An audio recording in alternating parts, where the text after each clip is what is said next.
태국 교육부가 중국의 AI 교육 시스템을 도입한 지 1년이 지났지만 예상과는 전혀 다른 결과가 나타나고 있습니다. 아이들의 감정 표현 능력이 급격히 떨어지고 있고 학부모들의 항의가 끊이지 않고 있는데요. 이런 상황에서 태국 교육부 장관이 갑작스럽게 긴급 기자회견을 열어 충격적인 발언을 하게 됩니다. 교육부 장관이 한 말이 무엇이길래 온 나라가 발칵 뒤집어졌을까요? 안녕하세요. 저는 샬롯 라센입니다. 핀란드 출신이고 현재 교육기업 아시아지부에서 팀장으로 일하고 있어요. 올해 37인데 벌써 이 일을 한 지가 10년이 넘었네요. 제가 오늘 여러분께 들려드릴 이야기는 정말 충격적이었던 경험담입니다. 작년 가을 방콕에서 열린 국제교육포럼에 참석했을 때의 일이에요. 동남아시아 각국의 교육 관계자들이 모인 자리였는데 그날 분위기가 정말 험악했습니다. 특히 한국 대표단이 발표를 시작했을 때부터 회의실 안이 묘하게 긴장되더라고요. 한국에서 온 민정 박사라는 분이 단상에 올라섰어요. 조용하면서도 차분한 인상의 여성이었는데 목소리에 확신이 담겨 있었습니다. 디지털 문해력과 정서지능을 함께 키우는 언어교육이라는 주제로 한글을 소개하기 시작했죠. 저도 처음 들어보는 접근법이었어요. 민정 박사는 프레젠테이션을 통해 한글이 단순한 문자 체계가 아니라 감정과 사고를 동시에 키우는 도구라고 설명했습니다. 아이들이 한글을 배우면서 자연스럽게 공감 능력과 소통 능력이 향상된다는 연구 결과들을 보여주더라고요. 솔직히 저도 흥미로웠어요. 그런데 태국 교육부 관계자들의 반응이 예상과 달랐습니다. 발표가 끝나자마자 태국 교육부 차관이 벌떡 일어나서 우리나라 문화, 정체성을 훼손할 위험이 있다며 강하게 반발했어요. 회의실 분위기가 싸해졌죠. 더 놀라운 건 중국 대표단의 반응이었습니다.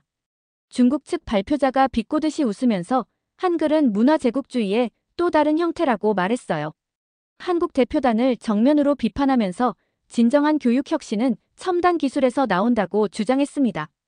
저는 그 순간 민정 박사의 표정을 잊을 수가 없어요. 실망스러워하면서도 포기하지 않는 눈빛이었거든요. 회의가 끝난 후 복도에서 민정 박사에게 다가가서 물어봤습니다. 이해할 수 없어요. 왜 이런 좋은 제안을 거부하는 걸까요? 민정 박사는 잠시 생각하더니 조용히 대답했어요. 정답은 시간이 말해줄 거예요. 그날 밤 호텔방에서 계속 그 말이 머릿속을 맴돌았습니다. 며칠 후 충격적인 소식이 들려왔어요. 태국 교육부가 한국과의 모든 교육 협력을 전면 중단한다고 발표한 겁니다. 대신 중국의 인공지능 주입식 교육 모델을 공식 채택하겠다고 했죠. 저는 정말 당황스러웠습니다.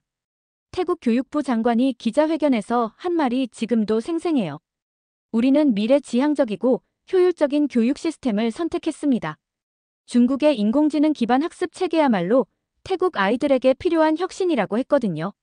화려한 홍보 영상도 함께 공개했는데 최첨단 기술로 무장한 교실들이 인상적이었어요. 중국 측에서는 즉시 대규모 투자와 기술 지원을 약속했습니다. 태국 전역의 학교에 인공지능 학습 단말기를 무료로 보급하고 교사 연수 프로그램도 제공하겠다고 했죠. 겉보기에는 정말 매력적인 제안이었어요. 그런데 저는 왠지 불안했습니다. 민정 박사와 다시 연락을 취해봤어요. 전화로 이야기를 나누는데 민정 박사의 목소리에서 아쉬움이 느껴졌습니다. 샬롯 씨, 저희도 최선을 다했지만 어쩔 수 없네요. 각 나라마다 선택할 권리가 있으니까요. 하지만 정말 아쉽지 않으세요? 한글 교육의 효과는 이미 증명된 거 아닌가요? 제가 물어보니 민정 박사는 한참 침묵했습니다. 그러더니 조용히 말씀하시더라고요. 교육은 결과로 말하는 거죠. 시간이 지나면 어떤 선택이 옳았는지 알게 될 겁니다. 태국 언론들도 대부분 긍정적이었어요. 태국 교육의 새로운 전환점, 인공지능 시대에 맞는 현명한 선택이라는 제목의 기사들이 쏟아졌죠.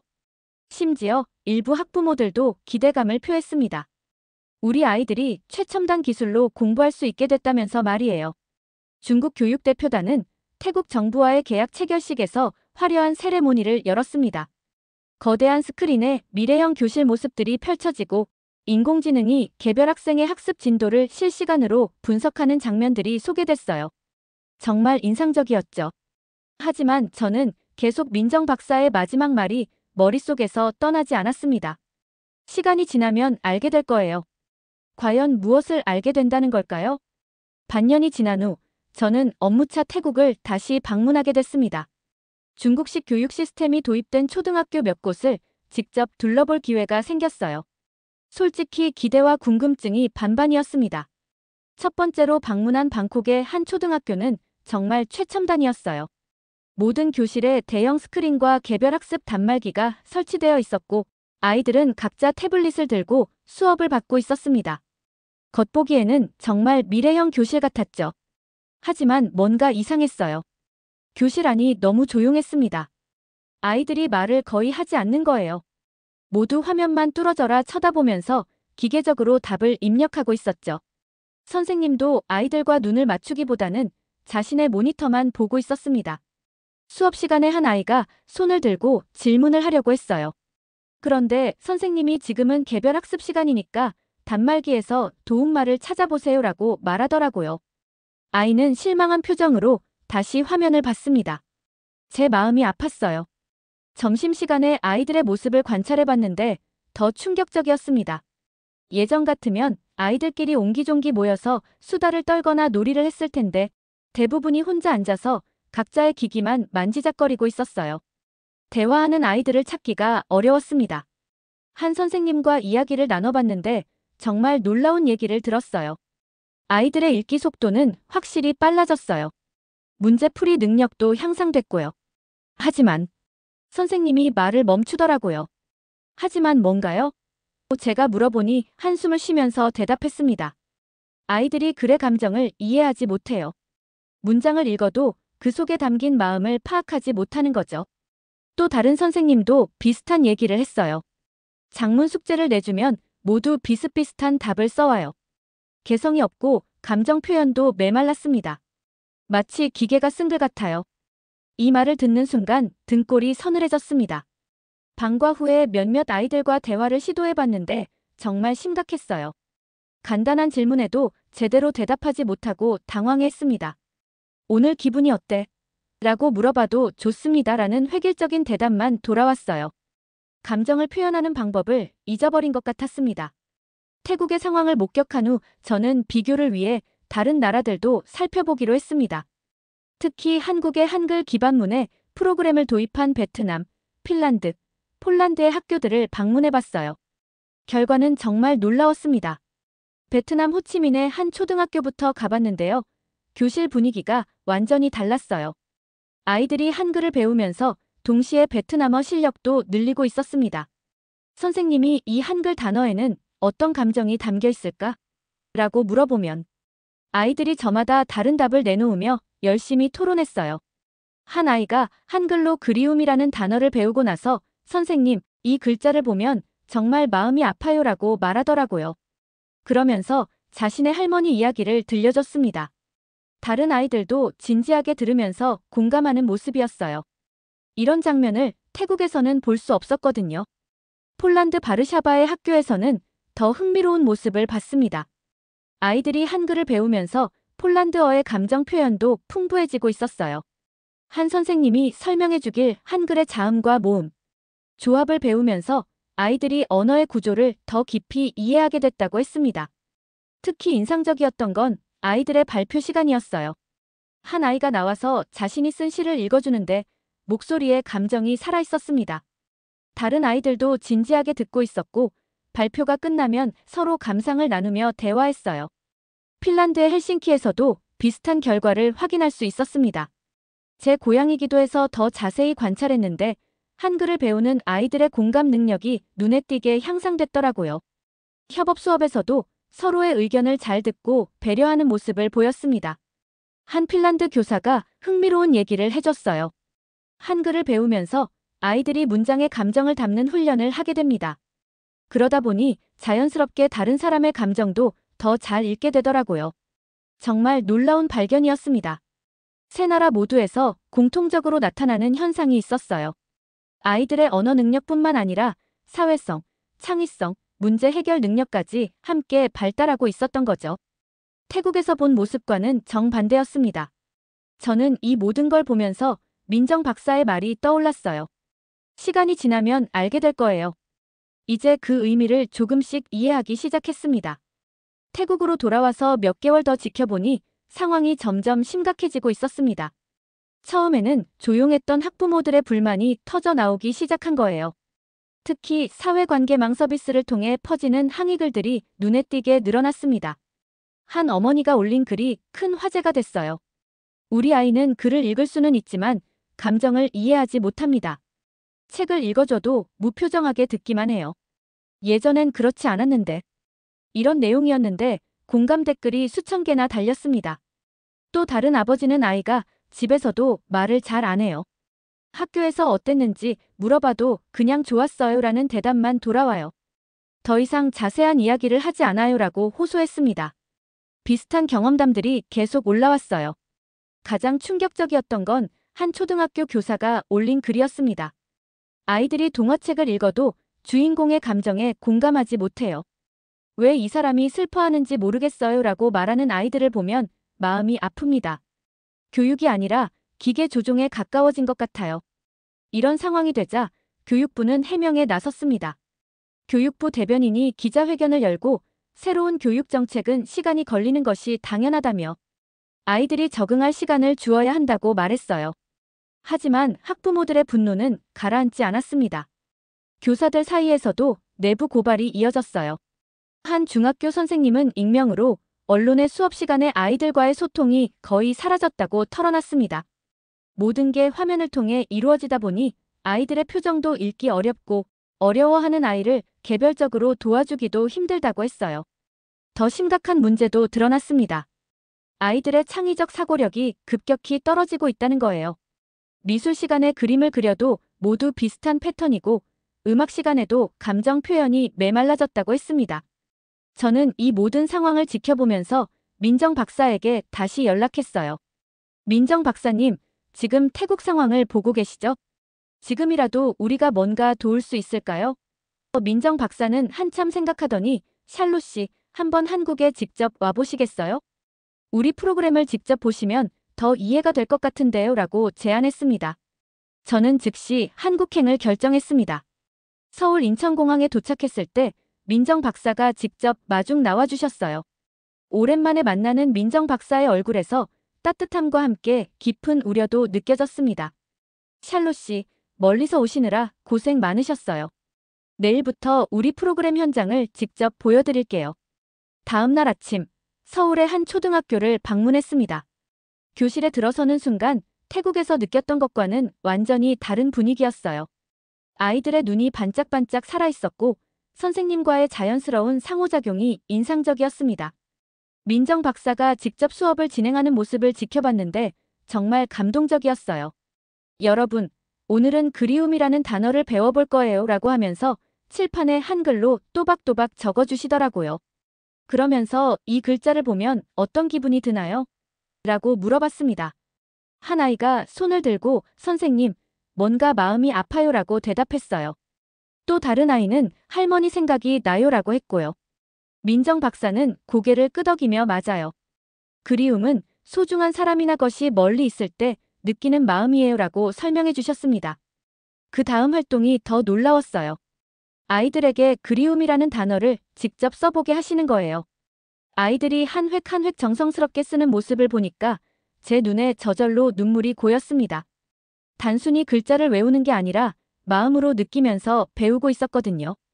한 아이가 그리움을 다 쓰고 나서 민정 박사에게 선생님, 이 글자를 쓰니까 정말 할머니가 보고 싶어져요 라고 말했어요. 민정 박사는 그 아이의 어깨를 토닥이면서 그럼 오늘 집에 가서 할머니께 전화드려보는 건 어떨까? 라고 말씀하셨습니다. 수업 후에 민정 박사와 이야기를 나눴는데 더 깊이 이해할 수 있었어요. 샬롯 씨, 우리가 추구하는 교육은 단순히 정보를 전달하는 게 아니에요. 아이들이 언어를 통해 자신의 감정을 이해하고 다른 사람과 소통하는 방법을 배우는 거죠. 이 글자는 뜻만이 아니라 마음도 담고 있어요 라는 민정 박사의 말이 계속 귓가에 맴돌았습니다. 태국에서 본 아이들과 한국에서 본 아이들의 차이가 이렇게 클 줄 몰랐어요. 같은 연령대인데도 한국 아이들은 훨씬 더 풍부한 감정 표현을 하고 있었습니다. 오후에는 다른 학급도 둘러봤는데 어디서나 비슷한 모습이었어요. 아이들이 서로 배려하고 도와주면서 함께 배워나가는 모습, 선생님과 자연스럽게 소통하는 모습들이 정말 아름다웠습니다. 한국에서 돌아온 후 저는 태국 교육부에 긴급 보고서를 제출했습니다. 한글 기반 정서 교육 프로그램의 필요성과 중국식 시스템의 문제점을 상세히 정리해서 보냈어요. 놀랍게도 교육부에서 긍정적인 반응을 보였습니다. 교육부 차관과의 면담에서 솔직한 대화를 나눌 수 있었어요. 샬롯 씨가 보내주신 보고서를 검토해봤는데 우려스러운 부분이 많네요. 사실 저희도 현재 상황에 대해 고민이 많았습니다. 차관이 한숨을 쉬며 말했어요. 그럼 한국과의 협력을 다시 검토해 보시는 건 어떨까요? 제가 조심스럽게 제안하자 차관의 표정이 어두워졌습니다. 그게 문제예요.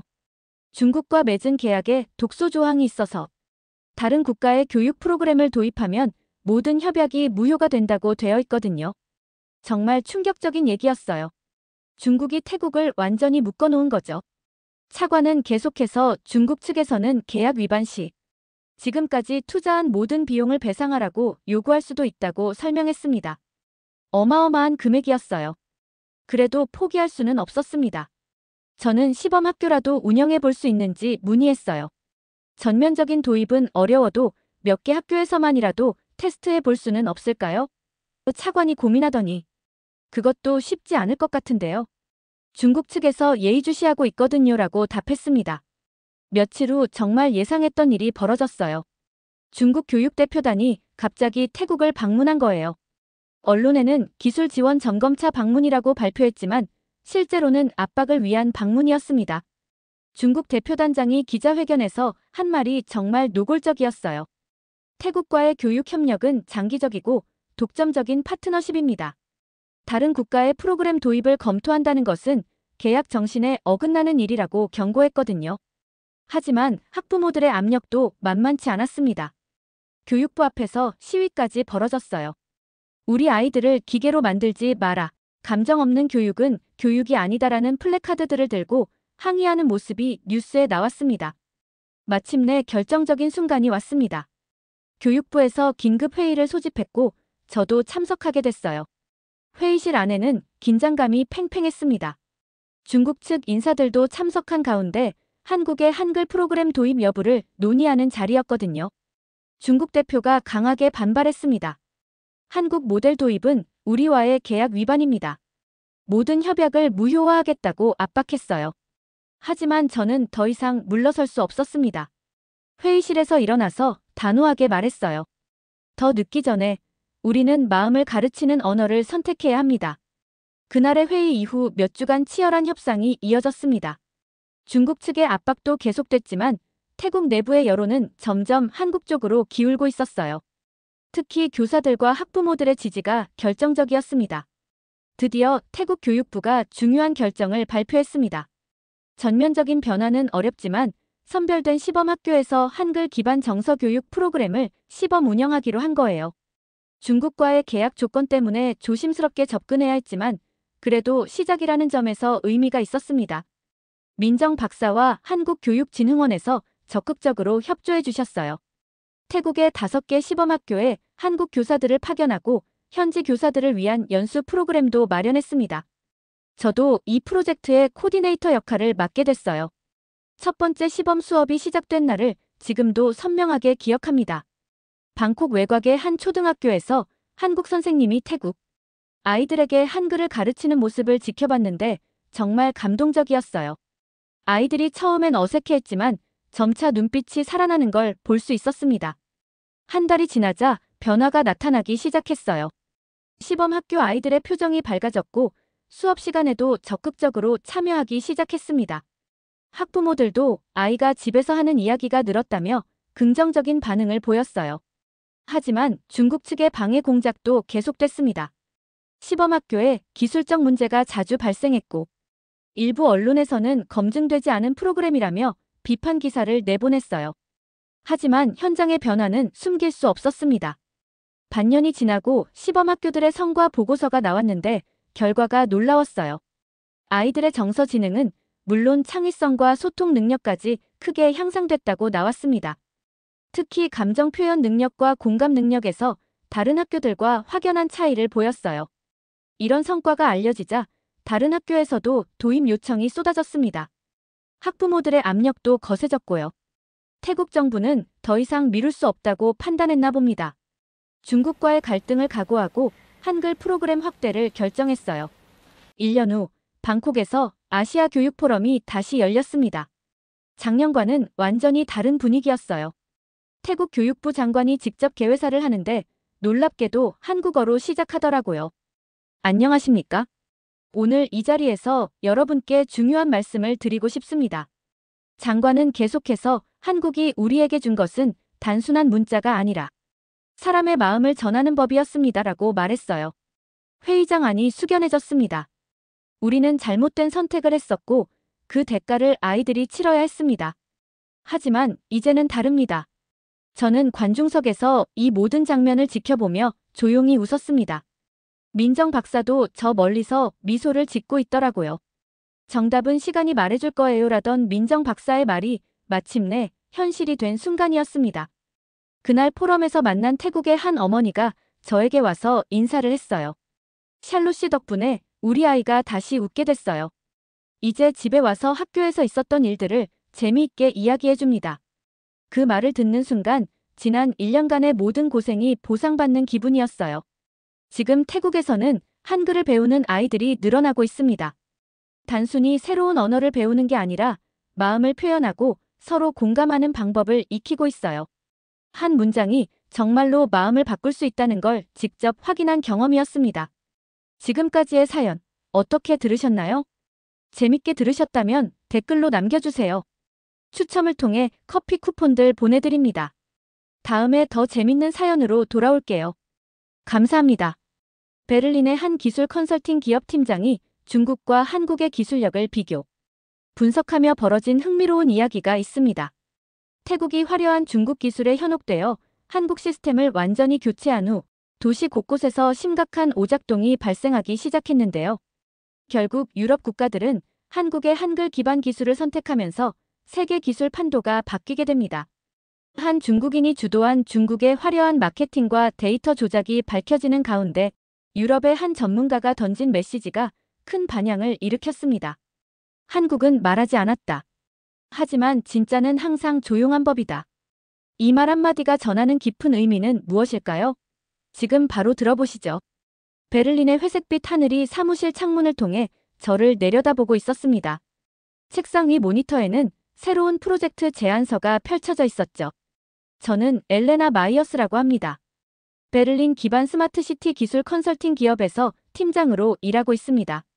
그날도 평소와 다름없이 유럽 도시들의 스마트 기술 도입 프로젝트를 검토하던 중이었어요. 커피 한 모금을 마시며 메일함을 확인하던 순간 하나의 뉴스 알림이 눈에 들어왔습니다. 태국 정부 스마트시티 구축 위해 중국 기업과 대규모 계약 체결. 흥미롭네요. 아시아 시장은 최근 몇 년간 스마트시티 기술에 엄청난 투자를 하고 있었습니다. 특히 태국은 방콕을 중심으로 디지털 전환에 적극적인 행보를 보이고 있었죠. 그런데 파트너로 중국을 선택했군요. 기사 내용을 좀 더 자세히 읽어보니 태국 정부는 중국의 문자 AI 인프라 기술이 세계 표준이 될 것이라는 대단히 자신감 넘치는 발언까지 했더군요. 저는 잠시 생각에 잠겼습니다. 물론 중국의 기술력은 무시할 수 없지만 세계 표준이라는 표현은 다소 과장된 느낌이었어요. 아시아 시장에는 한국이나 일본 같은 기술 강국들도 있는데 말이죠. 특히 소프트웨어와 인공지능 분야에서는 각국의 언어 체계와 문화적 특성이 기술 효율성에 큰 영향을 미친다는 건 업계에서 잘 알려진 사실입니다. 태국의 발표가 있은 후 유럽 내 여러 기술 기업들도 아시아 파트너를 찾는 움직임이 활발해졌어요. 우리 회사도 예외는 아니었습니다. 특히 언어 인식과 도시 인프라 시스템 구축에 최적화된 기술을 보유한 아시아 기업들을 물색하기 시작했죠. 그러던 중 아시아 지역 담당자로부터 중국의 기술성과 보고서를 전달받았습니다. 린차오라는 중국인 영업총괄이 직접 보내온 자료였어요. 그녀의 이메일에는 유럽도 곧 중국 기술의 우수성을 인정하게 될 것이라는 자신감 넘치는 문구가 적혀 있었습니다. 보고서를 검토하면서 저는 묘한 느낌을 받았어요. 수치상으로는 모든 것이 완벽해 보였지만 어딘가 앞뒤가 맞지 않는 듯한 느낌이 들었습니다. 특히 문해력 기반 시스템의 효율성 지표와 실제 에러율 사이에 미묘한 불일치가 있었죠. 공학자였던 아버지의 영향을 받아 저는 항상 숫자 뒤에 숨겨진 진실을 찾아내는데 능했습니다. 그리고 이 보고서에는 분명 무언가가 숨겨져 있었어요. 의심이 들기 시작했습니다. 중국 측 보고서의 몇몇 수치들은 너무 완벽해 보였어요. 마치 의도적으로 조정된 듯한 느낌이었죠. 특히 문자 인식 시스템의 처리 속도와 정확도 부분에서 의문이 들었습니다. 중국어는 수천 개의 한자로 구성된 복잡한 언어 체계를 가지고 있는데 이런 복잡성이 AI 처리 과정에서 전혀 장애가 되지 않는다니 이상했어요. 린 차오에게 이메일을 보냈습니다. 몇 가지 의문점에 대한 추가 자료를 요청했죠. 그녀의 답장은 놀라울 정도로 빨랐습니다. 모두 오해입니다. 추가 자료를 첨부해드립니다. 첨부된 파일을 열어보니 이전보다 더 화려한 그래프와 수치들이 나열되어 있었어요. 하지만 본질적인 의문은 해소되지 않았습니다. 엔지니어 출신인 아버지의 말씀이 떠올랐어요. 진짜 기술은 소리 없이 작동한다. 아버지는 항상 화려한 프레젠테이션보다 실제 성능을 중시하셨죠. 저도 그런 가치관을 물려받았습니다. 화려한 수식어구보다 실제 데이터가 말해주는 진실을 더 신뢰하는 성향이었어요. 이 문제를 더 깊이 파고들기로 결심했습니다. 다른 아시아 국가들의 기술 보고서들도 수집하기 시작했어요. 일본, 싱가포르, 그리고 한국의 자료들을 검토하면서 비교 분석을 시작했죠. 그 중에서도 한국의 보고서가 특별히 눈에 띄었습니다. 화려한 수사나 과장된 표현 없이 오직 숫자와 결과만을 담백하게 제시하고 있었거든요. 한국의 보고서는 특히 음성 인식과 텍스트 처리 부분에서 놀라운 수치를 보여주고 있었습니다. 하지만 그들은 이에 대해 특별히 홍보하거나 강조하지 않았어요. 단지 결과만을 있는 그대로 보여주고 있었죠. 언어학자였던 어머니의 영향으로 언어 체계에 관심이 많았던 저는 한국어에 대해 좀 더 알아보기로 했습니다. 어머니가 남겨주신 책들 중에서 세계 문자 체계에 관한 책을 찾아보았어요. 놀랍게도 한글은 가장 과학적으로 설계된 문자 체계 중 하나로 소개되어 있었습니다. 자음과 모음의 조합 방식, 소리와 글자의 직관적인 연결성이 매우 체계적이었죠. 이런 구조적 특성이 AI 자연어 처리에 최적화될 수 있다는 사실을 깨달았습니다. 더 자세히 조사하면서 한국의 음성 인식, 자판 입력 속도, 문해력 기반 AI 처리 속도 등에서 압도적인 성능을 확인할 수 있었어요. 특히 한글이 가진 과학성과 의문 체계가 AI 자연어 처리에 얼마나 효율적인지를 보여주는 연구 결과들이 있었죠. 그런데 이런 뛰어난 기술력에도 불구하고 한국은 이에 대해 특별히 목소리를 높이지 않고 있었습니다. 이런 기술인데 왜 한국은 이렇게 조용할까? 의문이 들었어요. 중국의 린 차오가 끊임없이 이메일과 전화로 자국 기술의 우수성을 강조하는 동안 한국 측은 그저 질문에 답변하는 정도의 소통만 유지하고 있었거든요. 마치 그들의 기술이 스스로를 증명할 것이라고 믿는 듯한 태도였습니다. 시간이 지날수록 중국 보고서의 숫자들에 대한 의심은 커져갔고 반대로 한국 기술에 대한 신뢰는 깊어져 갔습니다. 그리고 제 직감은 대개 틀리지 않았어요. 무언가 큰 변화가 일어날 것 같은 예감이 들었습니다. 유럽기술협회에서 주최하는 세미나가 베를린에서 열렸습니다. 아시아 각국 기업들이 참가해 자국의 기술력을 소개하는 자리였죠. 저는 특별한 관심을 가지고 이 행사에 참석했어요. 중국, 한국, 일본 등 다양한 국가의 기술팀들이 부스를 마련했고 열띤 발표가 이어졌습니다. 린 차오의 발표는 화려했습니다. 대형 스크린에 펼쳐진 그래프와 수치들은 분명 시선을 사로잡았죠. 그녀는 중국어 기반의 AI 시스템이 어떻게 세계를 변화시킬 것인지에 대해 열정적으로 이야기했어요. 그런데 갑자기 그녀의 발언이 예상치 못한 방향으로 흘러갔습니다. 한글은 단지 오래된 문자일 뿐입니다. 복잡한 한자에 비해 너무 단순하죠.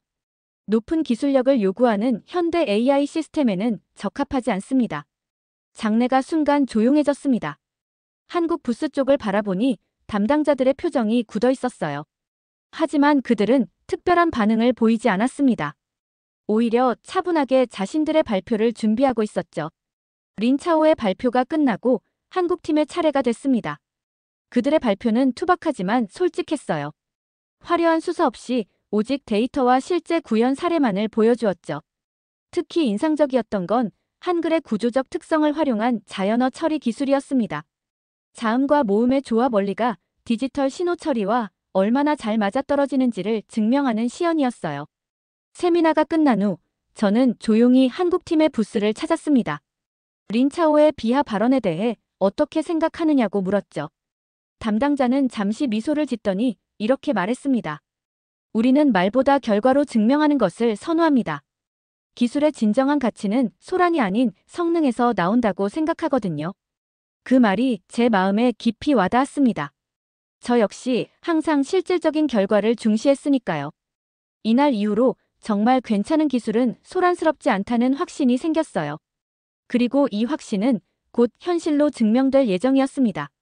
세미나 이후 유럽 내 분위기가 급격히 변했습니다. 태국의 사례를 따라 여러 도시들이 중국 기술 도입을 검토하기 시작했죠. 화려한 프레젠테이션과 적극적인 마케팅이 효과를 발휘하는 듯 했어요. 저희 회사에도 중국 기술 검토 요청이 쏟아졌습니다. 회의실에서 임원들과 논의하던 중 제 휴대폰이 진동했어요. 태국 현지 협력사에서 보낸 긴급 메시지였습니다. 방콕 도심 교통 시스템 완전 마비. 중국 기술 기반 스마트 신호등 시스템 다운. 놀라운 소식이었죠. 상황은 생각보다 심각했습니다. 방콕 전역의 교통 시스템이 마비되었고 공공정보 단말기들도 오작동하고 있었어요. 특히 문제가 된 것은 번역 오류였습니다. 관광객을 위한 안내 시스템이 엉뚱한 정보를 제공해 혼란을 가중시켰죠. 어떻게 된 거죠? 협력사 담당자에게 전화를 걸었습니다. 아직 정확한 원인은 파악 중입니다. 하지만 문자 인식 시스템의 오류로 인한 연쇄 반응으로 추정하고 있어요. 특히 태국어와 영어 사이의 번역 과정에서 심각한 오류가 발생하고 있습니다. 저는 직감적으로 무언가 떠올랐어요. 중국이 제출한 보고서에서 의심스러웠던 부분이 바로 다국어 처리 시스템의 효율성이었습니다. 화려한 수치 뒤에 숨겨진 현실이 드러나고 있었죠. 태국 정부는 긴급 대책회의를 소집했습니다. 린차오도 급히 방콕으로 향했다는 소식이 들려왔어요. 그녀는 언론 인터뷰에서 일시적인 시스템 오류일 뿐이라며 책임을 회피했습니다. 하지만 상황은 나아지지 않았어요. 교육 플랫폼도 문제가 발생했습니다. 디지털 교과서의 내용이 뒤섞이거나 아예 접속이 불가능한 상태였죠. 공공문자 해석기도 고장나 정부 문서 처리에 차질이 빚어졌습니다. 상황이 악화될수록 린차오의 태도는 더욱 방어적으로 변했어요. 그녀는 태국 측의 운영 미숙을 탓했고 심지어 현지 인프라 문제라고 책임을 전가했습니다. 하지만 이런 변명은 오히려 역효과를 낳았죠. 마침내 태국 국영방송에서 충격적인 발언이 나왔습니다. 한국 시스템으로 돌아가야 한다는 전문가의 제안이었어요. 이전에 태국은 일부 시스템에 한국 기술을 사용하고 있었는데 중국과의 계약으로 모두 교체한 상태였습니다. 이 발언은 태국 내에서 큰 반향을 일으켰죠. 상황을 지켜보며 저는 조용히 계획을 세우기 시작했습니다. 유럽이 같은 실수를 반복하지 않도록 진실을 알려야 했어요. 태국 사태는 유럽 내에서도 큰 파장을 일으켰습니다. 스마트 시티 기술 도입을 검토하던 여러 도시들이 잠시 숨고르기에 들어갔죠. 저는 이 기회를 놓치지 않기로 했어요. 먼저 회사 내 임원들을 설득했습니다. 우리가 필요한 건 화려한 프레젠테이션이 아니라 검증된 기술입니다. 한국의 기술력을 직접 확인해 볼 필요가 있어요. 다행히 임원들도 태국의 사례를 보고 신중해진 상태였죠. 저는 한국 기업들과 1:1 미팅을 주선했습니다. 공식적인 세미나나 대규모 행사 대신 실질적인 기술 검증에 초점을 맞춘 자리였어요. 첫 번째 미팅은 베를린 오피스에서 진행됐습니다. 한국에서 온 연구진은 소박한 노트북 하나로 모든 시연을 준비했어요. 화려한 장비나 대형 스크린 없이도 그들이 보여준 기술은 충분히 인상적이었습니다. 특히 한글 기반의 자연어 인터페이스는 모든 참석자의 눈길을 사로잡았어요. 다양한 언어 간 실시간 번역, 음성 인식의 정확도, 텍스트 처리 속도 모두 탁월했습니다. 더 놀라웠던 건 이 모든 과정이 로컬 서버에서 처리된다는 점이었죠. 클라우드 의존도가 낮아 보안성과 안정성이 높았습니다. 한글의 어떤 특성이 이런 효율성을 가능하게 하나요? 제가 물었습니다. 한국연구원은 차분하게 설명했어요. 한글은 소리와 문자의 관계가 체계적이고 직관적입니다. 자음과 모음의 조합 원리가 디지털 신호 처리와 유사한 구조를 갖고 있죠. 이런 구조적 특성이 AI 학습과 처리 과정에서 큰 이점으로 작용합니다. 이 설명은 제 어머니가 언어학자로서 항상 강조하셨던 내용과 일치했어요. 문자 체계의 구조적 특성이 사고방식과 정보 처리 방식에 영향을 미친다는 이론이었죠. 그리고 이제 그것이 최첨단 기술에서도 증명되고 있었습니다. 미팅이 끝난 후 참석했던 유럽 의사결정자들의 반응은 뜨거웠어요. 독일, 노르웨이, 네덜란드, 스웨덴의 대표들은 모두 한국 기술의 깊은 인상을 받았습니다. 중국의 화려한 프레젠테이션보다 실질적인 성능과 안정성에 더 큰 가치를 둔 것이죠. 일주일 후 예상치 못한 소식이 들려왔습니다. 네 나라가 공동으로 한국어 구조 기반 기술을 공식 채택하기로 결정한 것이었어요. 이는 유럽 스마트시티 시장에서 큰 전환점이 될 소식이었습니다. 유럽 국가들의 결정은 중국 측에 큰 충격을 주었습니다. 특히 린차오에게는 더욱 그랬죠. 그녀는 즉시 반박 자료를 준비하여 각 도시의 의사결정자들에게 배포했어요. 중국 기술의 우수성을 입증하는 새로운 증거라는 제목의 보고서였습니다. 하지만 이번에는 상황이 달랐어요. 태국의 사례가 생생한 교훈으로 남아있었고 한국 기술의 실질적인 성능이 이미 검증된 상태였죠. 더구나 린차오의 보고서에는 심각한 문제가 있었습니다. 저는 이전 보고서와 새 보고서를 면밀히 비교했어요. 수치들이 일관성 없이 변경되어 있었고 일부 그래프는 명백히 조작된 흔적이 보였습니다. 이 증거를 가지고 유럽기업협의회에 공식 보고서를 제출했습니다. 데이터 조작 의혹이라는 제목의 보고서는 곧 큰 파장을 일으켰어요. 협의회는 긴급 회의를 소집했고 린차오는 설명을 요구받았습니다. 회의장에서 린차오는 처음으로 당황한 모습을 보였어요. 그녀는 단순한 계산 오류라고 변명했지만 증거는 너무나 명백했습니다. 결국 유럽기업협의회는 그녀를 공식 제명하기로 결정했어요. 신뢰도가 무너진 중국 기술은 유럽 시장에서 급격히 입지를 잃어갔습니다. 반면 한국은 조용하지만 단단한 행보를 이어갔어요. 그들은 유럽 각국과 차분히 기술 협약을 체결해 나갔습니다. 화려한 홍보 없이도 실력만으로 인정받는 모습이었죠. 저는 이 과정을 가까이서 지켜보며 깊은 인상을 받았어요. 특히 인상적이었던 건 한국팀의 태도였습니다. 그들은 중국의 실패를 비웃거나 자신들의 성공을 과시하지 않았어요. 오직 더 나은 기술을 개발하는 데만 집중했죠. 저는 이런 모습에서 진정한 전문가의 자세를 보았습니다. 프로젝트가 본격화되면서 저는 한국 측과 더 자주 소통하게 됐어요. 그들과 대화할수록 한글이라는 문자 체계에 더욱 관심이 생겼습니다. 언어학자였던 어머니의 영향 때문인지 문자와 사고방식의 연관성이 늘 저를 매료시켰거든요. 한국 팀장은 제게 작은 책자를 건네주었습니다. 한글의 과학적 원리라는 제목의 영문 책자였어요. 그 안에는 세종대왕이 한글을 창제한 철학과 원리가 상세히 설명되어 있었습니다. 문자가 단순히 의사소통의 도구를 넘어 사고의 틀을 형성한다는 관점이 인상적이었어요. 유럽의회에서 최종 기술 도입 보고회가 열렸습니다. 저는 그 자리에서 발언 기회를 얻었어요. 많은 사람들 앞에서 저는 이렇게 말했습니다. 우리는 가장 소란스러운 기술을 선택했었고 그 대가는 고장이었습니다. 이제야 우리는 조용하지만 완벽했던 해답을 선택했습니다. 한국의 한글 기반 시스템이 유럽 공공 시스템에 도입되기 시작했습니다. 베를린이 첫 번째 테스트 도시로 선정되었죠. 저는 직접 프로젝트 감독을 맡아 진행 상황을 면밀히 관찰했습니다. 초기 결과는 놀라웠어요. 공공 안내 시스템의 오류율이 이전 대비 78% 감소했고 다국어 지원 정확도는 91%까지 상승했습니다. 특히 인상적이었던 건 시스템 안정성이었어요. 이전 시스템은 트래픽이 많아지면 자주 다운되는 문제가 있었는데 한국 기술은 그런 문제가 거의 없었습니다. 현지 엔지니어들도 놀라워했죠. 이런 안정성이 가능한 이유가 뭘까요? 한국 측 책임자의 설명은 간단했습니다. 언어 처리 알고리즘의 효율성 때문입니다. 한글의 구조적 특성이 데이터 처리 과정에서 불필요한 단계를 줄여주기 때문이죠. 베를린의 성공적인 테스트 이후 다른 도시들도 빠르게 한국 시스템을 도입하기 시작했어요.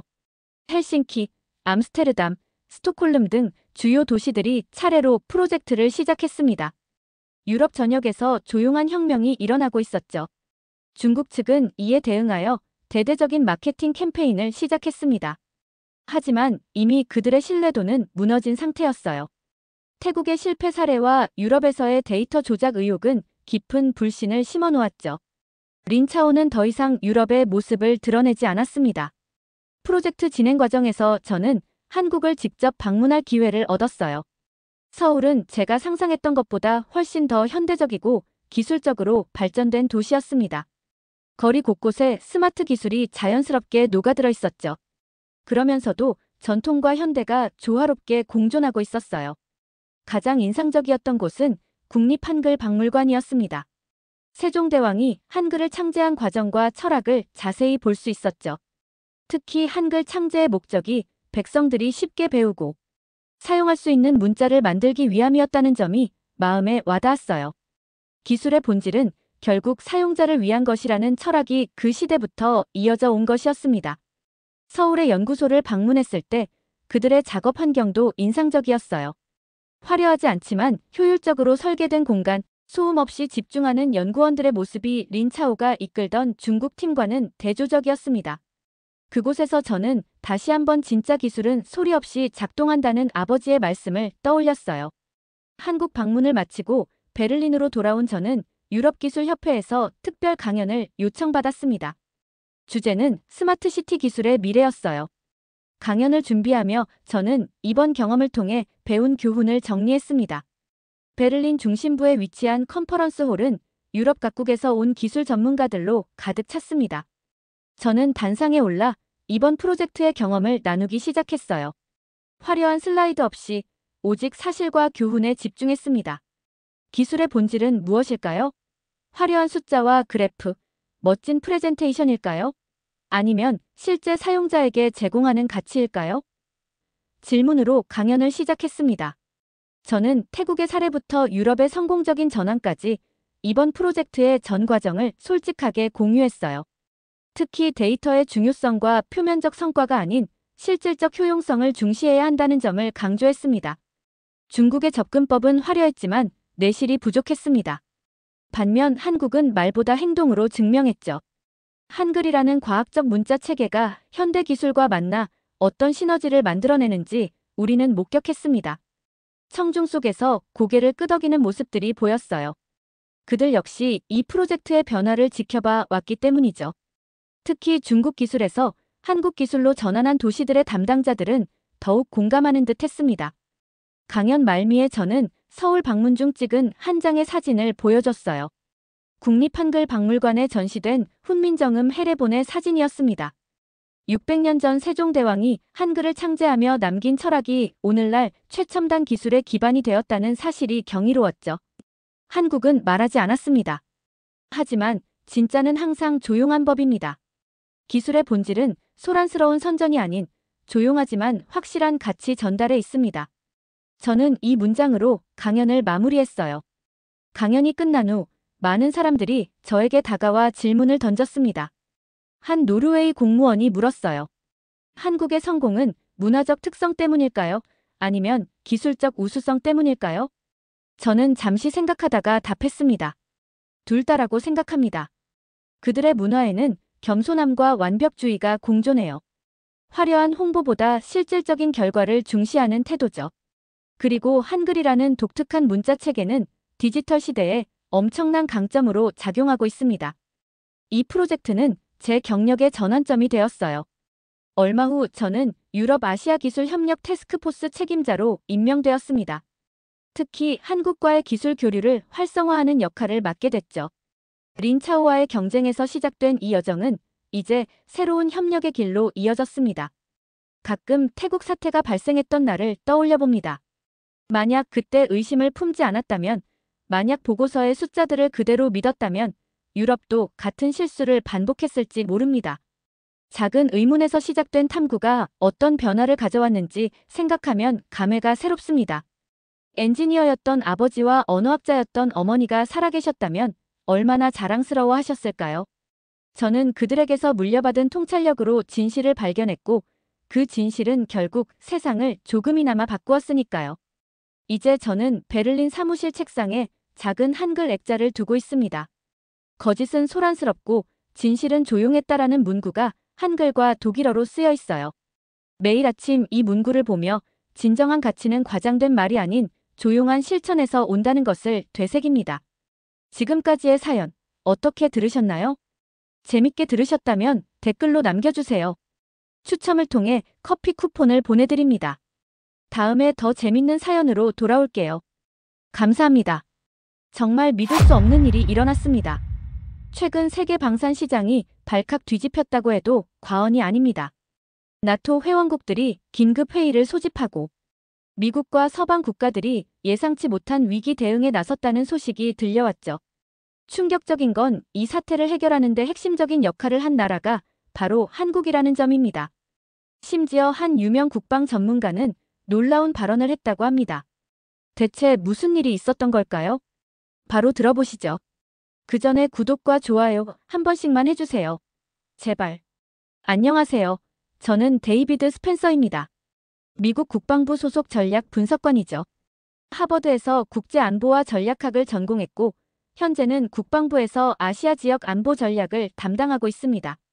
저는 그날도 평소처럼 사무실에서 일하고 있었습니다. 커피 한 잔을 들이키며 북대서양 조약기구의 최신 보고서를 검토하던 중이었어요. 갑자기 사무실 문이 벌컥 열렸습니다. 로버트 스틸, 우리 부서의 국방부 부차관이었죠. 로버트의 얼굴은 평소보다 훨씬 긴장돼 보였습니다. 그 순간 저는 뭔가 심상치 않은 일이 생겼다는 걸 직감적으로 알 수 있었어요. 로버트는 손에 들고 있던 빨간색 표지의 보고서를 흔들며 저를 불렀습니다. 국방부에서 빨간색 표지는 최우선 순위를 의미하죠. 무슨 일이 일어난 걸까요? 러시아의 새로운 동향, 중국의 군사훈련, 아니면 북대서양 해역에서의 긴급 상황인가요? 저는 급히 컴퓨터를 잠그고 로버트를 따라 회의실로 향했습니다. 회의실에 들어서자 평소보다 훨씬 많은 인원이 모여 있었어요. 분위기가 무거웠죠. 저에게 시선이 집중되었고 로버트가 자리에 앉으라는 손짓을 했습니다. 그리고는 빨간 표지의 보고서를 제 앞에 펼쳤습니다. 한국 방위산업 성장과 세계 시장 영향력 분석. 그 제목을 읽자마자 저는 코웃음을 쳤어요. 한국이라니 정말 한국, 그 삼성 휴대폰과 현대 자동차나 만드는 작은 나라 말입니까? 저는 무의식적으로 비웃는 투로 말했습니다. 한국이 무슨 군사 강국이 됐답니까? 솔직히 말해서 제게 한국은 그저 미국의 보호국에 불과했어요. 지도에서 겨우 찾을 수 있을 정도의 작은 반도 국가죠. 경제적으로 몇 가지 전자제품이나 만들어 성공했을지 몰라도 군사적으로는 여전히 미국 군대 없이는 하루도 버티지 못할 나라로만 알고 있었습니다. 완전히 제 관심 밖의 나라였죠. 북한과 대치 중이라 군대는 있지만 그건 미국이 주는 무기로 겨우 버티는 수준이 아닌가요? 게다가 한국 군대가 무슨 힘이 있을까요? 주한미군으로 겨우 연명하고 있는 나라에 불과하잖아요. 지금 같은 상황에서 미군이 철수하면 바로 북한에 잡아먹힐 나라라고 봐도 무방했습니다. 한국 군인들이 있기는 한 건지 의문이 들 정도였죠. 그런데 이런 보고서를 보여주다니 정말 우스웠습니다. 방산 강국이라는 농담도 심합니다. 하지만 로버트는 제 반응에 아무런 말도 하지 않았어요. 그저 다음 페이지를 넘기라는 제스처만 했습니다. 그래서 저는 보고서를 넘겼어요. 그리고 그 순간 제 눈을 의심할 수밖에 없었습니다. 한국의 방산 수출액이 우리의 주요 동맹국들을 크게 앞질렀다는 사실을 그래프와 수치들이 명확하게 보여주고 있었거든요. 더 충격적인 것은 우리의 전통적인 무기 구매국인 유럽과 중동 국가들이 미국 무기 대신 한국 무기를 선택하고 있다는 점이었죠. 한국이 우리보다 앞서 있다니 이건 말이 안 됩니다. 우리 미국은 세계 최강국이고 가장 강력한 군사력을 보유한 나라인데요. 반면 한국은 그저 분단국가로 북한이라는 위협에 맞서 방어적 군사력을 가진 나라일 뿐이었습니다. 하지만 가장 경악스러운 말은 이 다음에 나왔습니다. 로버트는 잠시 생각하더니 결정적인 한마디를 던졌어요. 한국으로 가라. 저는 제 귀를 의심했습니다. 한국에 가라고요? 제가요? 죄송합니다만 저는 한국에 갈 수 없습니다. 동아시아 지역은 제 전문 분야가 아니에요. 다른 분석관을 보내는 게 더 적합하지 않을까요? 로버트는 단호하게 고개를 저었습니다. 데이비드, 우리에게 필요한 건 동아시아 전문가가 아니야. 우리에게는 방산 기술과 세계 시장 동향을 제대로 파악할 수 있는 분석관이 필요하네. 그건 바로 자네야. 저는 변명을 시작하려 했지만 로버트가 제 말을 자르며 말했습니다. 이건 요청이 아니라 지시야. 국방부 장관님도 이 사안의 중요성을 인식하고 계시네. 자네의 보고서는 바로 그분의 책상에 올라갈 거야. 이건 자네 경력에도 큰 도움이 될 거라고. 이런 식으로 얘기한다면 제 거절은 불복종으로 비칠 수도 있겠다는 생각이 들었어요. 승진은 물론 향후 커리어에도 악영향을 줄 게 분명했습니다. 솔직히 분노가 치밀어 오를 정도였어요. 한국에 가고 싶지 않았으니까요. 아시아는 제게 너무 낯선 곳이었고 특히 한국은 그저 TV에서나 보는 이국적인 나라일 뿐이었으니까요. 하지만 이건 명령이었습니다. 거부할 수 없는 임무였죠. 제 목소리는 굳어 있었어요. 알겠습니다. 준비하겠습니다. 로버트는 만족한 듯 미소를 지었습니다. 물론 그때는 알지 못했습니다. 곧 제 인생을 뒤엎을 만한 사건이 일어날 거란 사실을 말이죠. 그날 밤 저는 사무실에서 늦게까지 남아 있었습니다. 한국이라는 나라가 정말 그렇게 대단한 방위산업을 가지고 있는지 직접 조사해 보기로 했어요. 설마 하는 마음으로 검색을 시작했습니다. 한국 방위산업이라고 검색창에 입력했죠. 처음에는 그저 웃음거리를 찾는 심정이었습니다. 아마 과장된 보도자료나 허황된 선전 정도가 나오겠지 생각했어요. 어쩌면 미국이 준 무기를 살짝 개조해서 자국산인 척하는 그런 것들 말입니다. 그런데 검색 결과는 전혀 예상과 달랐습니다. 믿기 힘든 숫자들이 화면에 나타났어요. 세계 방산 수출국 순위에서 한국이 4위, 우리 미국은 1위, 그 뒤를 러시아, 프랑스가 따르고 있었습니다. 이게 무슨 말도 안 되는 소리지? 더 구체적인 자료를 찾아봤어요. 제 눈에 들어온 것은 K9 자주포였습니다. 이 자주포가 노르웨이, 핀란드, 에스토니아, 호주, 이집트 등 수많은 국가에 수출되어 세계 시장 점유율 1위라고요. 그것도 우리 미국의 동맹국들이 우리 무기 대신 한국 무기를 선택했다니. 저는 중얼거렸습니다. 이건 분명 뭔가 잘못됐다고. 그러나 다음 검색 결과는 더 충격적이었어요. KF-21 전투기, 한국이 독자 개발한 4.5세대 전투기라고 합니다. 경공격기도 아니고 정교한 전투기를, 그것도 미국의 기술 지원 없이. 그리고 현무 미사일 시리즈, 한국이 장거리 탄도 미사일 시스템을 완비했다고요? 설마 이게 다 한국이 독자 개발한 건가요? 미국이 해준 게 아니라. 저는 머리를 양손으로 쥐었습니다. 사진과 비디오, 기술 사양 자료들을 하나하나 살펴볼수록 현실을 부정할 수 없었어요. 국제방산 전시회 영상에서 전 세계 국가들이 한국 무기 앞에 줄을 서서 계약을 체결하는 모습을 직접 확인했습니다. 그리고 그 무기들의 성능이 미국 제품과 견줄만 하다는 평가들. 저는 생각했습니다. 이게 사실이라면 우리가 지금까지 심각한 실수를 하고 있었던 건가? 제 손이 떨렸습니다. 평생 서구 중심의 세계관을 가지고 살아왔어요. 아시아 국가들은 서구의 기술을 모방하는 수준이라고 생각했죠. 특히 한국 같은 나라는 선진국에서 기술을 수입해서 값싼 노동력으로 제품을 만들어 대파는 그런 나라로만 알고 있었습니다. 그런데 제가 팩트체크를 해보니 모든 것이 사실이 아니었어요. 한국은 이미 첨단 방산 기술 분야에서 독자적인 길을 걷고 있었고 미국을 견제할 정도로 앞서가고 있었습니다. 로버트가 왜 저를 한국에 보내려 하는지 이제 조금 이해가 됐어요. 우리 미국은 변화하는 세계 질서에 뒤처지고 있었던 겁니다. 그날 이후로 한 달이 흘렀습니다. 제 책상 위에는 제가 챙겨준 여행 가방이 놓여 있었어요. 미국 국방부에서 한국 방위산업을 조사하라는 임무를 받은 저는 드디어 출발하는 날이 됐습니다. 워싱턴 덜레스 국제공항 출국장에 앉아 비행기 탑승을 기다리고 있었어요. 제 손에는 한국에 대한 자료들이 가득했습니다. 한 달간 준비한 자료들이죠. 그럼에도 불구하고 마음은 편치 않았습니다. 일종의 불안감이 계속 저를 따라다녔어요. 이게 전부 과장이길 바랍니다. 저는 작게 중얼거렸습니다. 그렇지 않으면 우리가 너무 무지했던 거잖아요. 저뿐만 아니라 미국 국방부 전체가, 아니 서구 세계 전체가 아시아, 특히 한국을 너무 얕잡아봤던 거죠. 탑승 안내방송이 나왔습니다. 서울행 비행기에 오를 시간이었어요. 저는 깊은 숨을 내쉬며 일어났습니다. 제 앞에는 14시간의 긴 비행이, 그리고 그 끝에는 전혀 알지 못했던 새로운 세계가 기다리고 있었습니다. 비행기에 오르자 비즈니스 클래스 좌석으로 안내받았습니다. 국방부에서 특별히 신경 써준 모양이에요. 하지만 이런 편안한 좌석도 제 마음의 불안을 덜어주지 못했습니다. 이륙 후 노트북을 펼쳐 준비해온 자료들을 다시 검토했어요. K9 자주포의 기술 사양, KF-21 전투기의 개발 과정, 현무 미사일의 실전 배치 현황까지. 이 모든 것들이 분명 한국이 독자적으로 개발한 것이라면 미국의 방위산업은 어디쯤 위치하고 있는 걸까요? 창밖으로는 끝없는 태평양이 펼쳐져 있었습니다. 마치 제 앞에 놓인 미지의 세계처럼 광활하고 깊었어요. 한국이 정말 우리가 알던 것보다 훨씬 더 발전된 나라라면 우리의 세계관은 어떻게 바뀌어야 할까요?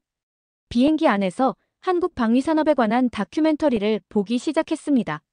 한국 기업들이 세계 시장에서 어떻게 선전하고 있는지, 그들의 기술이 얼마나 혁신적인지를 보여주는 내용이었어요. 이건 미국이나 유럽 선진국들의 기술을 따라한 게 아니야. 저는 놀라움을 감추지 못했습니다.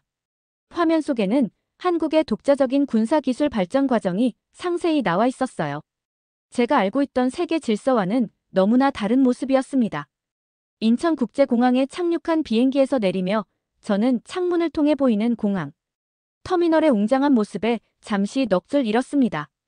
단순히 크기만 큰 게 아니라 디자인이 근사했어요. 유리와 철골 구조물이 만들어내는 곡선이 마치 파도처럼 흐르는 것 같았습니다. 비행기에서 내려 탑승교를 지나 터미널로 들어서는 순간 제 눈앞에 펼쳐진 광경에 첫 번째 충격을 받았어요. 출입국 심사대가 보이지 않았기 때문입니다. 대신 유리문 같은 게이트가 줄지어 있었고 사람들이 그냥 통과하고 있었죠. 저도 다른 승객들을 따라 그 게이트로 향했습니다. 제 앞사람이 게이트에 서자 카메라가 얼굴을 스캔하더니 바로 통과시켰고 제 차례가 되자 불안한 마음으로 게이트 앞에 섰습니다. 게이트에서 영어로 안내 음성이 흘러나왔습니다. 여권을 스캐너에 올리자 카메라가 제 얼굴을 인식했고 몇 초 만에 게이트가 열렸어요. 이게 전부였습니다. 긴 줄, 까다로운 질문, 지문 등록 같은 절차가 없었죠. 얼굴 인식만으로 출입국 심사가 완료된 겁니다. 저는 놀라서 중얼거렸어요. 이거 워싱턴보다 낫잖아. 그런데 더 놀라운 일이 기다리고 있었습니다. 출구 쪽으로 걸어가는데 은빛 로봇이 다가왔어요. 이 로봇이 제 이름을 알고 영어로 말을 걸어왔습니다. 아마도 방금 전 출입국 시스템에서 제 정보를 받았나 봅니다. 저는 너무 놀라 말을 잇지 못했어요. 로봇은 계속해서 저를 안내했습니다. 국방부에서 온 김태현 대령이 한 번 출구 쪽에서 기다리고 있다는 내용이었어요. 로봇을 따라 출구로 향했습니다. 공항 내부는 완전히 자동화되어 있었어요. 바닥 청소를 하는 로봇, 음식을 서빙하는 로봇, 심지어 수화물을 운반하는 자율주행 카트까지. 모든 게 미래 영화에서나 볼 법한 광경이었습니다. 출구에 도착하자 한 남자가 제 이름이 적힌 태블릿을 들고 서 있었어요. 단정한 슈트를 입은 그는 제가 다가가자 밝게 웃으며 인사했습니다. 데이비드 스펜서님, 안녕하세요. 김태현 대령입니다. 오늘 혼자서 여기까지 오시느라 고생 많으셨습니다. 김태현 대령의 영어는 완벽했습니다. 미국 발음에 가까웠고 말의 속도나 억양도 자연스러웠어요. 그는 제 가방을 받아들고 밖으로 안내했습니다. 서울까지 가는 동안 간단한 브리핑을 하겠다고 말했죠. 그가 가리킨 차량은 미래에서 온 듯한 디자인이었습니다. 매끈한 선, 유리와 매끈한 표면, 문이 자동으로 열렸고 운전석에는 아무도 없었습니다. 이것이 수소전기 자율주행차입니다. 김태현 대령이 설명했어요. 서울까지는 약 1시간 정도 걸릴 예정입니다. 김태현 대령의 말에 저는 그저 고개만 끄덕였습니다. 아직 충격에서 벗어나지 못한 상태였어요. 차에 올라타자 차량이 스스로 출발했습니다. 소음도 거의 없었죠. 고속도로에 진입하면서 창밖을 바라봤습니다. 도로 위의 차량들 대부분이 조용한 전기차였어요. 소음과 매연이 없는 고속도로라니. 서울로 향하는 길, 전망대에서 도시 전경이 시야에 들어왔습니다. 초고층 빌딩들이 미래 도시처럼 펼쳐져 있었죠. 빌딩 외벽은 모두 태양광 패널로 덮여 있었고 건물들 사이로 푸른 공원과 산책로가 보였습니다. 다음 날 아침 호텔에서 김태현 대령의 안내를 받아 한국 국방부로 향했습니다. 서울 용산구에 위치한 국방부 건물은 미국 국방부처럼 웅장했어요. 보안 검색대를 지나 회의실로 들어서는 순간 저는 또 한 번 놀라움을 금치 못했습니다. 회의실 중앙에는 테이블이 없었어요. 대신 원형의 투명한 디스플레이 패널이 있었고 주변에 의자들이 배치되어 있었습니다. 김태현 대령이 작은 장치를 조작하자 갑자기 공중에 3D 홀로그램이 나타났어요. 한국의 방위산업 현황을 보여주는 입체적인 그래프와 이미지였습니다. 저는 숨을 들이켰습니다. 3D 홀로그램 브리핑이라니. 영화에서나 보던 기술이었습니다. 그런데 더 놀라운 건 브리핑 내용이었습니다. 홀로그램은 K9 자주포의 세부 구조를 보여주며 회전했고 해외에 수출된 현황이 지도 위에 표시되었습니다. 김태현 대령이 한국이 개발한 무기체계에 대해 차분히 설명했어요. K9 자주포는 이미 노르웨이, 핀란드, 에스토니아, 호주, 이집트 등에 수출되어 세계 시장 점유율 1위를 차지하고 있습니다. 이 자주포의 성능은 기존의 미국이나 독일제 자주포를 능가합니다. 홀로그램이 바뀌어 KF-21 전투기가 나타났습니다.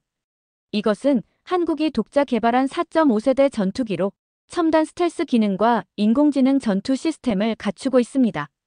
이미 동남아시아 국가들과 수출 계약을 맺었습니다. 장거리 탄도 미사일 현무 시리즈도 소개됐습니다. 사거리 800km 이상의 미사일을 독자 개발했다는 사실이 충격적이었어요. 이어서 AI 드론 시스템이 등장했습니다. 수백 대의 드론이 집단 지능으로 작전을 수행하는 영상을 보면서 저는 마치 공상과학 영화를 보는 듯한 기분이었습니다. 더 놀라운 것은 수출 통계였습니다. 홀로그램이 세계 지도로 바뀌며 한국의 방산 수출 현황을 보여줬습니다. 한국은 이미 세계 4위 방산 수출국이었어요. 미국, 러시아, 프랑스에 이어 4위, 그 뒤를 독일, 영국, 이스라엘이 따르고 있었습니다. 나토 회원국들이 자국 무기 대신 한국 무기를 선택하는 현실이 눈앞에 펼쳐졌어요. 북대서양 조약기구의 회원국들, 우리의 동맹국들이 한국 무기를 선택한다니 도저히 믿기지 않았습니다. 김태현 대령이 차분하게 설명을 이어갔어요. 한국은 단순한 방어 국가가 아닙니다. 이미 세계 4위 방산 수출국이며 유럽 국가들도 한국산 무기를 채택하고 있습니다. 그의 말을 들으며 저는 충격에 빠졌습니다. 제가 평생 믿어왔던 아시아는 서구보다 뒤처져 있다는 생각이 완전히 무너지고 있었어요. 이건 단순한 기술 추격이 아니었습니다. 한국은 이미 많은 분야에서 서구를 앞서가고 있었어요.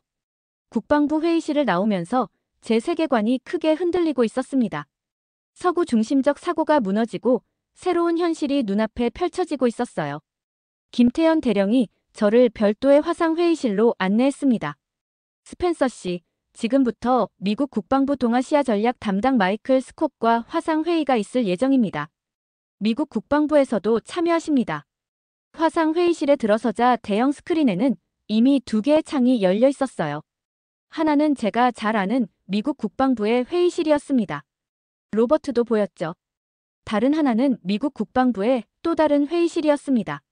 마이클 스콧이 서류를 정리하고 있었어요. 데이비드, 잘 지내고 있나? 로버트가 반갑게 인사했습니다. 한국은 어떤가? 우리가 생각했던 것보다 놀라운 곳이지. 제가 대답하기도 전에 마이클 스콧이 대화에 끼어들었습니다. 그는 40대 중반으로 보이는 날카로운 인상의 남자였어요. 데이비드 스펜서 씨, 만나서 반갑습니다. 마이클 스콧입니다. 미 국방부 동아시아 전략 담당이죠. 미국이 한국에 대해 관심을 갖기 시작했다니 기쁘게 생각합니다. 화상회의가 본격적으로 시작되었습니다. 마이클은 대만 유사시 미국의 군사 전략에 대해 이야기하기 시작했어요. 그런데 그의 설명 중에 놀라운 내용이 있었습니다. 때만 유사시 한국이 없으면 미군 작전 수행은 사실상 불가능합니다. 저는 그 말을 듣고 깜짝 놀랐어요. 세계 최강 대국인 미국이 한국 없이는 작전 수행이 불가능하다니요. 마이클은 계속해서 설명했습니다. 한국의 첨단 드론 기술, 사이버 방어 시스템, 그리고 정밀 타격 능력이 대만 방어에 핵심적인 역할을 한다고 했어요. 특히 중국의 대규모 사이버 공격과 대공 방어 시스템을 무력화하는데 한국의 기술이 필수적이라고 설명했습니다. 더 놀라운 사실은 그 다음이었습니다. 그는 미국이 이미 한국의 AI 전투 시스템을 도입하고 있다고 밝혔습니다. 한국의 방공식별 AI가 미 공군의 방공 시스템보다 탐지율이 30% 높고 반응 속도는 2배 빠르다는 통계까지 공개했어요. 이게 말이 됩니까? 미국이 한국을 필요로 한다고요? 세계 최강 대국이? 제 목소리에는 의심이 가득했습니다. 지금까지 저는 미국이 한국을 보호하는 일방적인 관계라고 생각했거든요. 그런데 이제는 미국이 한국의 기술을 필요로 한다니요? 마이클은 단호하게 답했습니다. 한국은 단순한 동맹이 아니라 이제 군사기술 파트너입니다. 미국도 한국을 무시할 때가 아니라는 말도 덧붙였습니다. 화상회의 내내 로버트는 거의 말이 없었어요. 그저 고개를 끄덕이며 메모를 하는 것이 전부였습니다. 아마도 그도 이런 현실의 충격을 받은 듯 했어요. 회의가 끝나고 스크린이 꺼진 후 저는 조용히 생각에 잠겼습니다. 단 며칠 사이에 제가 알던 세계 질서가 완전히 뒤바뀐 것 같았어요. 미국이 한국을 평가절하했던 것처럼 어쩌면 모든 서구 국가들이 아시아에 대해 심각한 편견을 가지고 있었던 건 아닐까요? 김태현 대령이 제 생각을 읽은 듯 말했습니다. 앞으로의 일정에 한국 국방연구원 방문이 있다고 했어요. 그곳에서 정미경 박사를 만날 예정이라고 합니다. 정 박사는 한국의 미래 군사기술 개발을 이끌고 있는 인물이었습니다. 다음 날 아침 김태현 대령은 저를 한국 국방연구원으로 안내했습니다. 화상회의에서 받은 충격이 아직 가시지 않은 상태였지만 더 많은 것을 보고 확인해야 했어요. 마음속에는 여전히 의심이 남아 있었습니다. 정말 한국이 미국마저 필요로 할 정도로 발전했을까요? 연구원 입구에서 저희를 맞이한 정미경 박사는 단정한 정장 차림의 50대 여성이었어요. 그녀의 영어 역시 완벽했습니다. 그녀는 저를 연구원 내부 시설로 안내했습니다. 스펜서 씨, 오늘은 우리 연구원에서 개발 중인 미래의 전쟁 대비 기술들을 보여드리겠습니다. 첫 번째로 안내받은 곳은 드론 연구실이었어요. 커다란 실내 테스트장에서는 수백 대의 소형 드론이 마치 한 몸처럼 움직이고 있었습니다. 정 박사의 설명에 따르면 이것은 AI 군집 드론 시스템이라고 했어요. 드론들이 중앙 통제 없이도 서로 소통하며 임무를 수행하는 자율 전투 체계였습니다. 한 대가 고장나면 다른 드론들이 즉시 그 역할을 대체했어요. 적의 방해 전파가 있어도 자체적인 판단으로 대응한다고 합니다. 이미 수천 대 규모의 군집 드론이 실전 배치를 앞두고 있다는 설명을 들으며 저는 그저 말문이 막혔습니다. 다음으로 안내받은 곳은 더 충격적이었어요. 완전 자율형 전투 로봇 연구실이었습니다. 두 다리로 걷는 인간형 로봇부터 네 발로 움직이는 경형 로봇까지 다양한 형태의 전투 로봇들이 있었어요. 정 박사는 이 로봇들이 이미 실전 배치를 완료했다고 말했습니다. 이 로봇들은 24시간 국경 경비를 하고 있습니다. 특히 비무장지대 일부 구역은 완전히 이 로봇들이 감시하고 있어요. 제 귀를 의심했습니다. 미국은 아직 원격 조종 로봇조차 제대로 실전 운용하지 못하고 있었거든요. 그런데 한국은 이미 완전 자율형 로봇을 실전에 배치했다니요? 세 번째로 보여준 기술은 양자 암호 통신 시스템이었어요. 정 박사는 이 기술이 세계 최고 수준의 보안 기술이라고 자랑스럽게 설명했습니다. 어떤 해킹 시도도 즉시 감지할 수 있고 이론적으로 해독이 불가능하다고 했어요. 우리 군 통신의 80%가 양자 통신으로 전환 완료되었습니다. 나머지 20%도 올해 안에 완료될 예정이에요. 마지막으로 안내받은 곳은 우주군사력 센터였습니다. 대형 스크린에는 지구 궤도를 돌고 있는 한국의 군사 위성들이 표시되어 있었어요. 정 박사는 이 위성들이 실시간으로 지구를 감시하고 있다고 설명했습니다. 우리 위성은 10cm 크기의 물체까지 식별할 수 있는 해상도를 갖추고 있어요. 24시간 지구 전역을 감시하며 특히 주변국의 군사 동향을 실시간으로 파악하고 있습니다. 모든 시설을 둘러본 후 저는 더 이상 부정할 수 없었어요. 제가 본 것은 미국을 포함한 대부분의 서구 국가들이 아직 상상만 하고 있는 기술들이었습니다. 미국은 여전히 기존 방식의 군사력을 유지하고 있지만 한국은 이미 미래 전쟁을 준비하고 있었어요. 연구원을 나오면서 정 박사가 마지막으로 한 말이 제 귀에 깊이 박혔습니다. 스펜서 씨, 우리가 보여드린 것은 이미 실전 배치된 기술들 뿐입니다. 개발 중인 기술들은 보안상 보여드릴 수 없지만 그것들은 더욱 혁신적이고 미래 지향적입니다. 호텔로 돌아오는 차 안에서 저는 깊은 생각에 잠겼습니다. 미국과 한국의 기술 격차는 제가 상상했던 것보다 훨씬 컸어요. 이대로라면 10년 후, 아니 5년 후에는 그 격차가 더 벌어질 것이 분명했습니다. 그렇게 시간이 흘러 한국에서의 임무를 마치고 미국으로 돌아오는 비행기 안에서 저는 보고서 초안을 작성했습니다. 손가락이 키보드 위에서 멈추기를 반복했어요. 한국에서 본 것들을 어떻게 표현해야 할지, 동료들이 제 보고를 어떻게 받아들일지 고민됐습니다. 워싱턴에 도착하자마자 로버트가 저를 맞이했어요. 그의 표정은 진지했습니다. 데이비드, 정부 고위층에서 내 보고를 기다리고 있어. 내일 오전 10시에 긴급 회의가 소집됐습니다. 다음 날 아침 미국 국방부 대회의실은 이례적으로 많은 인원으로 가득 찼습니다. 국방장관을 비롯한 고위 관료들, 군 수뇌부, 그리고 여러 부처의 관계자들이 모여 있었어요. 저는 무거운 발걸음으로 앞으로 나갔습니다. 프레젠테이션을 시작하기 전 잠시 주변을 둘러봤어요. 이 사람들이 제 말을 믿어줄까요?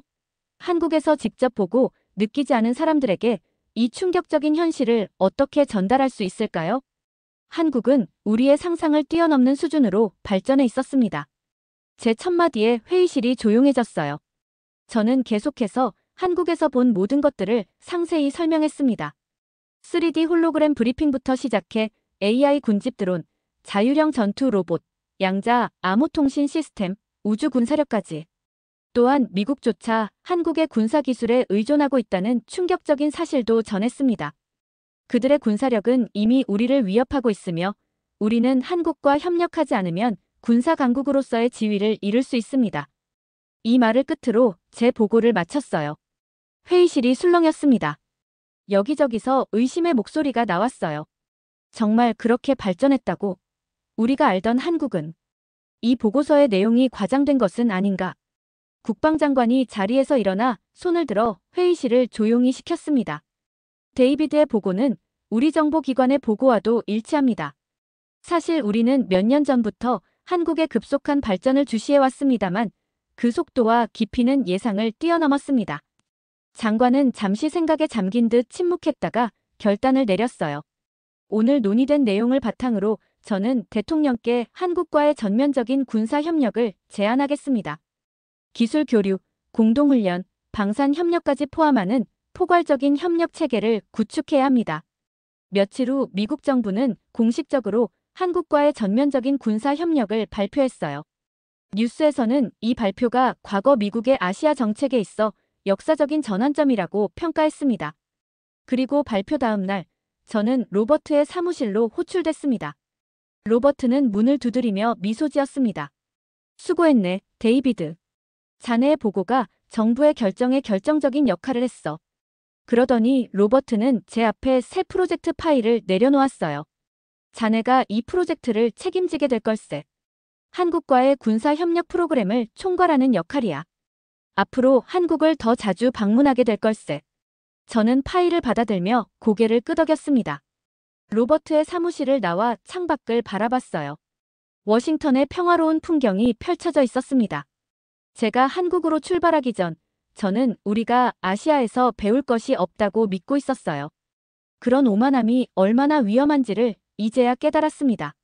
사무실로 돌아오는 길에 저는 결심했어요. 이제는 우리가 한국을 배워야 할 때입니다. 단순히 기술만이 아니라 그들의 혁신 정신, 도전 정신, 그리고 미래를 준비하는 자세까지. 미국이 세계 무대에서 계속 중요한 역할을 하려면 우리는 변화해야 합니다. 그리고 그 변화는 바로 지금 제 손으로부터 시작되는 것입니다. 저는 한국에서 보낸 마지막 순간을 떠올렸습니다. 김태현 대령과 악수를 나누며 했던 말이 생각났어요. 이제 우리가 배울 차례인가 봅니다. 그 말은 단지 상대방을 향한 공손한 인사가 아니었습니다. 그것은 제 세계관의 완전한 변화를 의미했습니다. 한국은 더 이상 우리가 보호해야 할 작은 동맹국이 아니라 함께 이끌어갈 파트너였습니다. 세계 군사 질서를 바꿀 수 있는 나라였습니다. 제가 한국에 첫 발을 디뎠을 때만 해도 상상조차 못했던 현실이 이제는 명백한 진실로 제 앞에 서 있었습니다. 그리고 이 진실을 받아들이는 것이 우리 미국의 미래를 위한 첫걸음이었습니다. 지금까지의 사연 어떻게 들으셨나요? 재밌게 들으셨다면 댓글로 남겨주세요. 추첨을 통해 커피 쿠폰을 보내드립니다. 다음에 더 재밌는 사연으로 돌아올게요. 감사합니다.